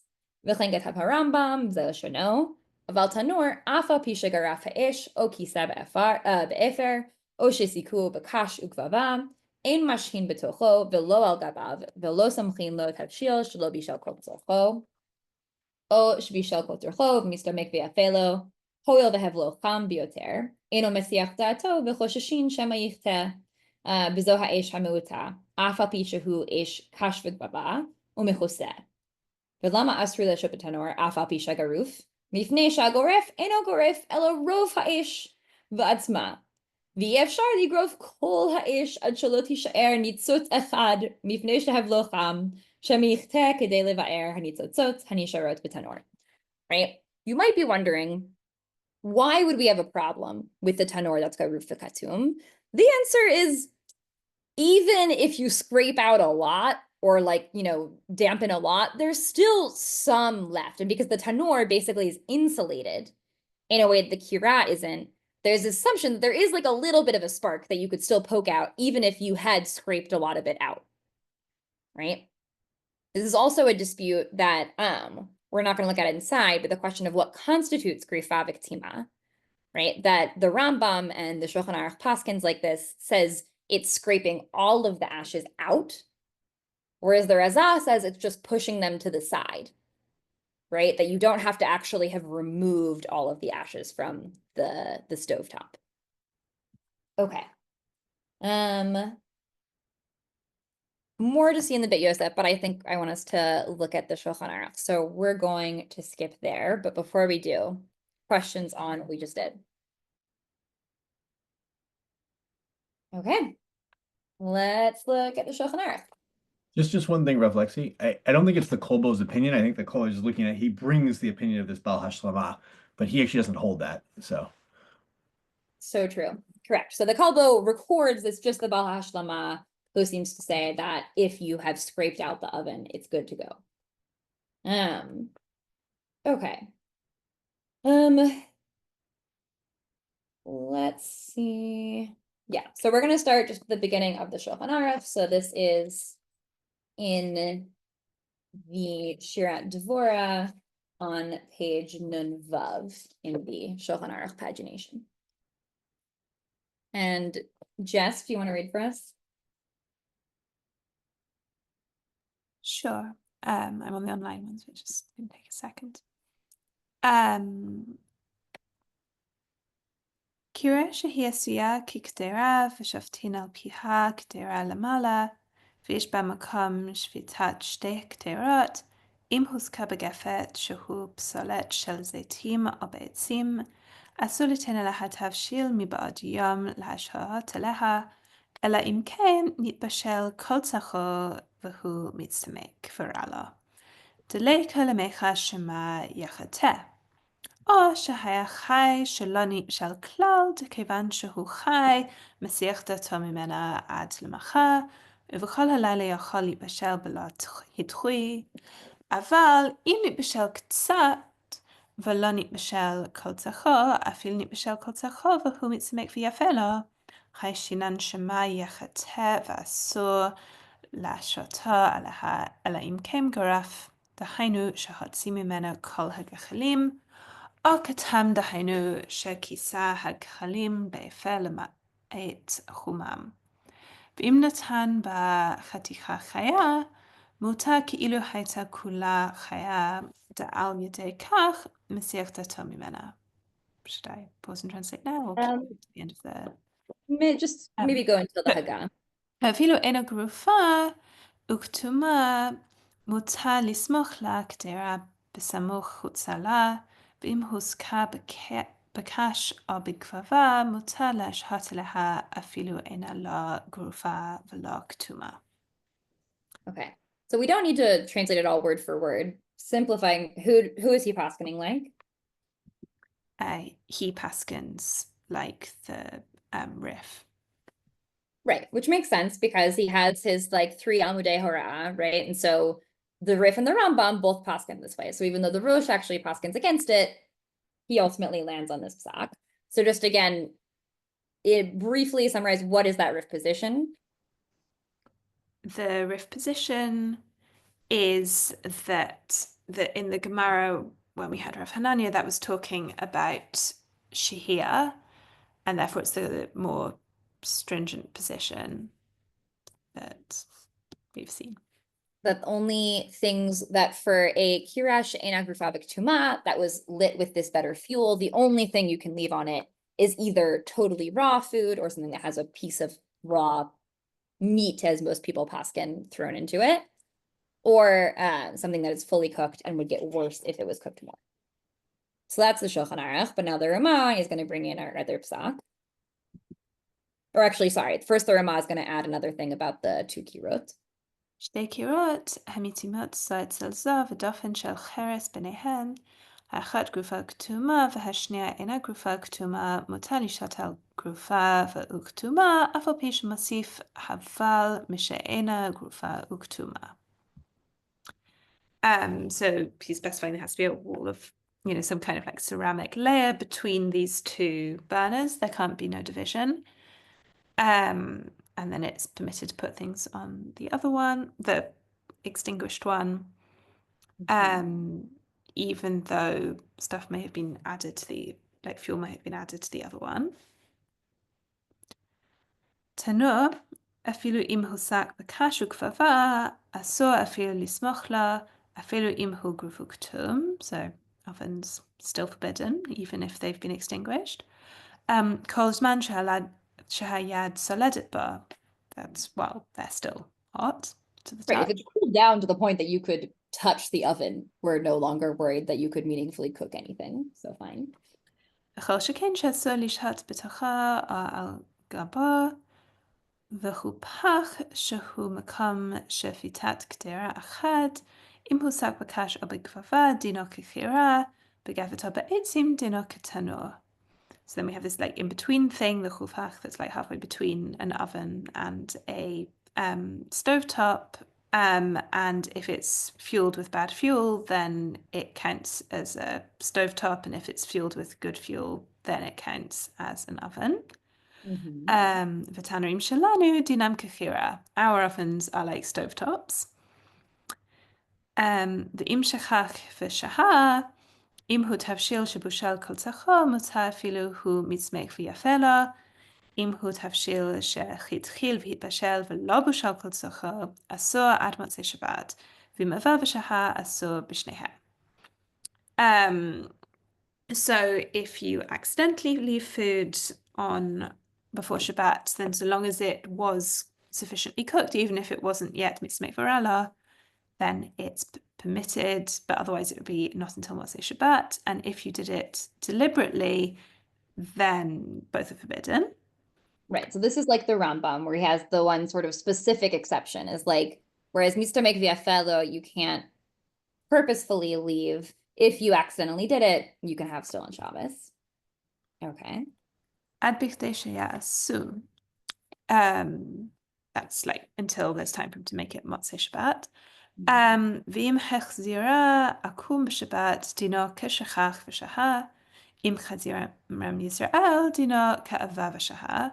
Im itzmek v'rala mutar shahari la ne'ena min ha'isur v'ayin leo reish siman reish nun zayin. So he's adding a position that maybe you need to wait Motzei Shabbat enough time for it to be made. If a non-Jew puts it back on the stove, then that's the same din as if you forgot and left it there. If a Jew puts it back, then it's like someone did it deliberately and you need to wait. And if it's fully cooked, then it's fine because you're not really getting any benefit from the action. See this other siman. ויש אומרים שכל שנתבשל כמאכל בן דרוסי, או שנתבשל כל צחו מצמק ויפה לו, מותר לשהותו על גבי קירה. Some people say if it's מאכל בן דרוסי, or if it's fully cooked, even if it's still getting nicer, then you're allowed to leave it on a stove. או אפילו על גבי תנור, even on top of an oven. אפילו הוסק בגפת ועצים, אפילו אינה גרופה כתומה, even if it is not raked, even if it has good fuel. ולא הוזכרה גרופה כתומה והוסק בקש וגבבה, אלא כשהתחיל והתבשל ולא הגיע למאכל בן דרוסי. And they did not mention raking and removing the fuel, except when it started to cook but has not yet reached Ben Drosai, the kind of dangerous period between raw and a third or a half cooked. Third or half of cookedness. Yeah. וכן לעניין אם נטל הקדרה מעליה ובא להחזירה עליה בשבת, אם שכח ושהה על תבשיל שהתחיל להיבשל ולא הגיע למאכל בן דרוסי, אסור. ואין צריך לומר אם עבר ושהה. Similarly, for the matter of if you take off this pot that was on it, and then you come to return it on Shabbat, if you forget and leave the dish that's started to cook and it hasn't yet become ben drosai, then it's forbidden. And certainly if you deliberately leave it. V'nagu la'akel kasvara ha'achrona. Our custom is to be lenient, like the latter opinion.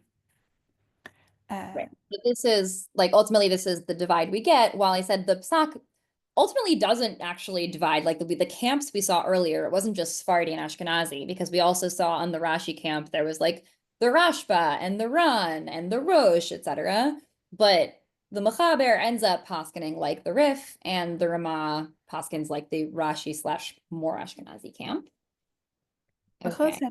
בכל זה בעניין שיר, שהקדרה יושבת על כיסא של ברזל או על גבי אבנים ואינה נוגעת בגחלים, אבל הטמנה על גבי גחלים לדברי הכל אסור. So all this was when we're talking about leaving something and the pan is sitting on some kind of intermediate, either iron type thing or stone, so it's not actually touching the coals. But if you're kind of burying it in the coals, then everyone would say that's forbidden. Okay, so let's pause there. The last bit is sort of getting into one final debate that we didn't get to see inside is, but we referenced this with Rashi, is how does this relate to the question of hatmana, right? That like when it comes to insulating something, we say that something can't be like enclosed with anything that is mosif hevel, even from prior to Shabbat, right? And so Rashi's answer as to why this isn't hatmana is he says that once something is grufavik tuma, it's not mosif hevel, right? That like the thing that we're teaching is that it's no longer adding heat, right? But everybody else basically disagrees with him. They say, no, the pshat like is that ashes are still considered to be mosif hevel, right? They're considered to be something that adds heat to a thing. And so the reason this is fine is because it's not hatmana, right? The reason it's fine is because it's just not actually being submerged.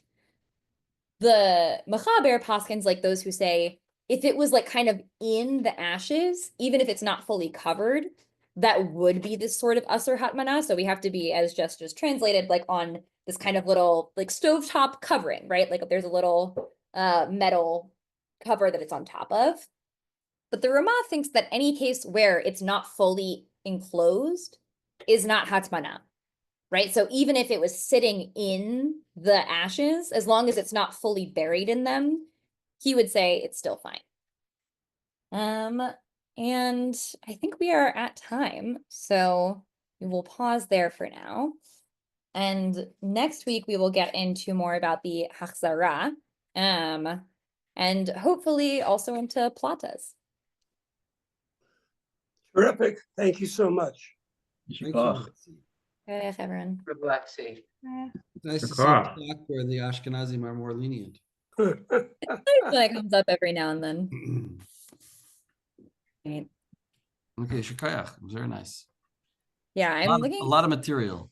There's a lot of material. I don't know what the schedule looks like. I think that like easily there, like I could very easily do 2 more classes on this, especially because there are the very long, a lot of the plata chuvot basically. Like I do think are worth looking at a couple since that's such a Lamaisa issue. But if needed, could just do a lot less inside of the like Beit Yosef Shulchan Aruch and just focus more on that, but still do it next week. Well, I think I mean, we're obviously, I mean, yeah, what should I say? It's nice to have like 1 shiur more Beit Yosef and 1 shiur more halacha l'maaseh, but you could do 3 shiurim if you want to do 3, if you want to do 2 more, if you think that works out better. I'll update, I've started putting the sources together, so I'll see like how big the source sheet is getting based off what feels really important, and then. I mean, if there's interesting things, the question is if there's interesting things in the Beit Yosef where he has chidushim or something like that. He has he's mosif to the sources, or sources that you don't see. Like sometimes I think like if you've seen all the sources, then you don't need to see the Beit Yosef. Sometimes, or the alternative is if you've seen all the sources, now you don't even read the sources in class, just read the Beit Yosef and then see how he takes them. I think That's what I for the decided here, because I figured it was worth people seeing the things inside, but like we don't need to read them all inside since he summarizes the main points. Right, you could take sometimes like this, sometimes like that, like take one source inside, one source you just see how the Beit Yosef brings it. I don't know. I mean, the thing is, if there's something interesting in the Beit Yosef that excites you, then you should do it. That's my rule. My rule is whatever is interesting to me, I want to do. Yeah, I mean, there's a lot of really interesting stuff. And I think obviously like it's going to be really fascinating. Just the way that we map all of this onto like, since most of us are not cooking with fire directly nowadays, like it's just Right. I think a very interesting case. Obviously it's both very lemaisa psak, and I think it's also a really fascinating just example, like a sort of meta halachically of how do we map this different material reality Right. onto a new way of cooking. Well, I like that the Kolbo brought to the or was it the Right, the Tanarim Shalanu bit. the Tanarim, but he brought in the name Which of also that's the interesting. I Ramah. wonder if any modern, I wonder if like anybody quotes that. Well, I as a- mean, the Ramah paskined that way. Remember, the Ramah said that Tanarim Shalanu Kakiraim. Mhm. That he says that they're equivalent. And this is because also not only did the Kalbo say that, but Rabbeinu Hananel, and I think the Ran brought this, said that the ovens they were referring to in the Gemara were actually like Tanarim Shal Nachtumim, right? That it was like these intense like baker's ovens. Yeah. But I don't that think even any- in the right. And even the Gemara, Kira is probably more than what we have today. And when you have a wood fire burning, that's a very big heat. That's, up until 100 years ago, people still use that kind of thing, or 150 years ago. Things have changed. I mean, we do get a pretty hot oven, but I mean, right, you can get a very hot oven nowadays, but it's not with wood. It doesn't last as long. I always bothered me, like you garuf and katum, how long is that going to stay warm? If it's a brick oven, it could stay warm for ages. But if it's our metal ovens, they just cool off right away. yeah. Which again also brings in the element of the ad soledet bow, right? That like as long as if you can touch the oven now, we're no longer worried about Well, this. this is the thing though. The outside of the way they make the oven is there's two pieces of metal. There's an inside and there's an outside, and in between there's like insulation. So the fact that you can touch the outside doesn't mean that it's not hot on the inside. For sure. There's obviously also the questions of like how do we relate to Hatzmana and the thing that's being fully enclosed versus the What if there's air? In other words, if you put it in a big oven, I remember when I was in yeshiva, they would put into an oven on Shabbos a big chola, a big kugel or something like that, and the oven was on. It was an electric oven. And I said, "How?" This is a weird oven. It was an oven with two doors that opened side, one to the right and one to the left, and then you close them, and you put a little latch. So it wasn't a very powerful oven. But I think what the rabbis there said was, well, since there's air surrounding it, it's not really hatmana, even though it's in the oven. yeah, that it's not the same as being like submerged in a thing. Submerged in coals, yeah, or in compost. Compost also creates heat. Yeah. Rabbi Landis, what do you think? I think for the next year and 2/3 2/3 posted Tur Shulchan Aruch. It'll be the best way to do it. Yeah, I mean, I definitely don't plan for, I think the next Shurim on doing much outside of Tur Shulchan Aruch. The question is basically how much to spend in Tur Shulchan Aruch and how much time to then devote also to like more contemporary Achronim with some of the Chuvot there. I'm a little spice from the contemporary postscript, little sections. We're not teaching them how to read shuvas. We should, but we don't have time for everything. Right, you can skip over the proofs. Yeah, basically. Right. No, I'm certainly not planning on Except bringing if it's, like, the really- entirety of like a Yabia Omer. Like I'll bring like a Yalkut Yosef, who much more succinctly will summarize Rav Ovadia's psak. That's interesting if you bring Yalkut Yosef. We haven't, that's interesting, yeah. I think Yalkut Yosef is, again, if we want to get the modern psak, but more, without reading very long tshuvot. I think he's a good way to get. Yeah, Yalkut Yosef is good. Sometimes he brings svaras. He brings a little bit. It's not just the law. He brings some. Yeah. Right, it's not full Shulchan Aruch, but he doesn't bring like the full proofs in the way that Rav Ovadia does. He brings like a partial proof. He brings a svara. He talks it outside. He just gives why. He gives the reason why. Okay, I think we got it. I have to leave. Okay. Shkoyach Shkoyach. again. It was a Shkoyach, lovely Laila Tov. year. Yes, Shkoyach. Oh, I realize I recorded this.